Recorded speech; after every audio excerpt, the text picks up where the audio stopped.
Sabe aquela sensação quando o outono chega, as folhas caem, o vento fica mais frio? A natureza parece que está morrendo um pouquinho, né? E essa mudança sempre fez a gente pensar na nossa própria finitude. Pois é, bem nessa época que uma das festas mais antigas e misteriosas da Europa acontecia, uma celebração que de certa forma mudaria o mundo.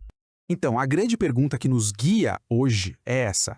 E para responder, a gente precisa fazer uma viagem no tempo, mas muito tempo atrás, bem antes do cristianismo, para um mundo que era iluminado por fogueiras. Ok, vamos mergulhar nisso. A nossa história começa com os antigos celtas e o festival que, de certa forma, definia o mundo deles, o Samain. Samhain, que se pronuncia algo como Soen, era muito mais do que só uma data no calendário agrícola. Era o ponto final de todo um ciclo de trabalho, sabe?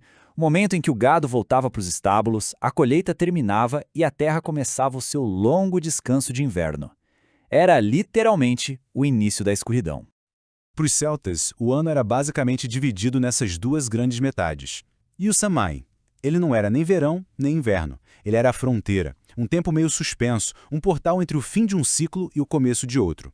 E é justamente aí, nesse limiar, que as coisas ficavam realmente interessantes. Agora a gente vai para o coração espiritual do Samhain, o ponto onde o mundo natural e o sobrenatural meio que se encontravam. Essa aqui é a crença central de tudo. Durante o Samhain, o véu que separa o nosso mundo do outro mundo ficava fininho, quase transparente. Isso permitia que espíritos, ancestrais e até outras criaturas sobrenaturais cruzassem para o nosso lado. Era um momento de muita reverência, claro, mas também de um baita medo. E como é que eles lidavam com isso tudo? Bem, primeiro, eles acendiam fogueiras enormes nas colinas. Elas serviam para purificar, para proteger e também para guiar as almas boas.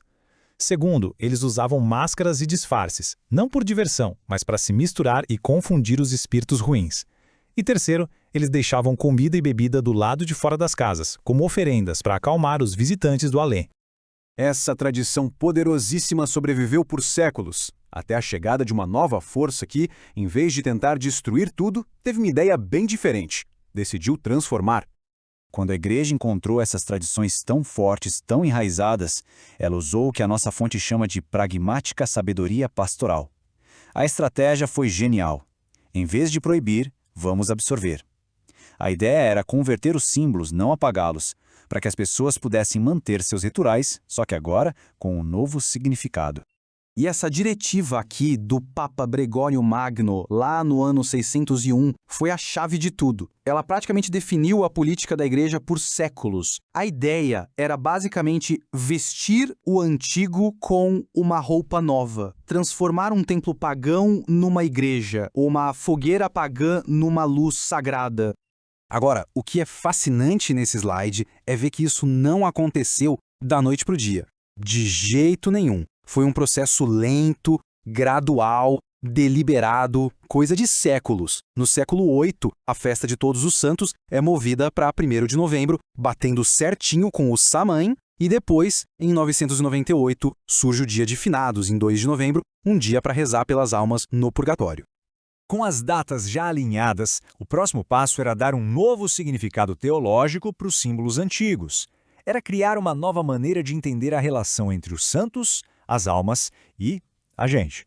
E essa tabela aqui ilustra essa conversão de um jeito brilhante. Olha só, as fogueiras que guiavam os espíritos viraram a luz de Cristo nos altares. As oferendas de comida para os ancestrais se transformaram em orações pelas almas no purgatório. E aquele medo dos espíritos errantes foi substituído pela esperança na comunhão dos santos. Uma verdadeira tradução espiritual. Então, o pulo do gato foi este. A igreja ofereceu uma nova narrativa. O além não era mais um lugar caótico, assustador. Agora existia uma estrutura, o céu com os santos intercedendo por nós e o purgatório, um lugar onde as almas podiam ser ajudadas pelas nossas orações. O medo deu lugar à esperança. Mas será que a alma antiga do Samhain desapareceu por completo? Não exatamente. Ela sobreviveu, sabe? Ali nas sombras da nova festa.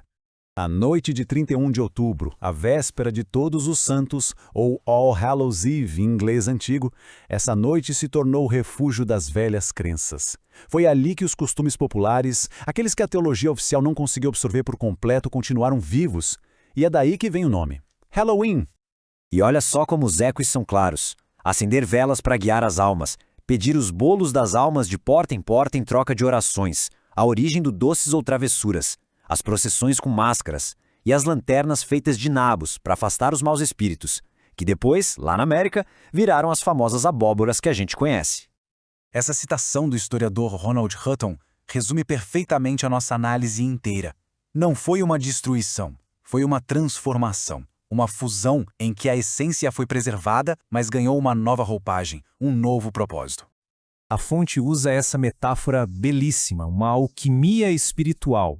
O fogo pagão foi transmutado em luz cristã, o medo em esperança. Uma longa jornada que transformou um festival sobre o fim do verão em uma celebração sobre a vida que nunca acaba. E isso tudo nos deixa com uma pergunta para refletir, né? Essa história milenar sobre transformar o medo da morte em esperança na continuidade, de que maneiras a gente faz essa mesma alquimia nas nossas vidas hoje? E aí, curtiu essa análise? Para mergulhar em mais histórias como essa, não se esquece de deixar o like e de se inscrever aqui no canal para acompanhar os próximos conteúdos. Muito obrigado e até a próxima!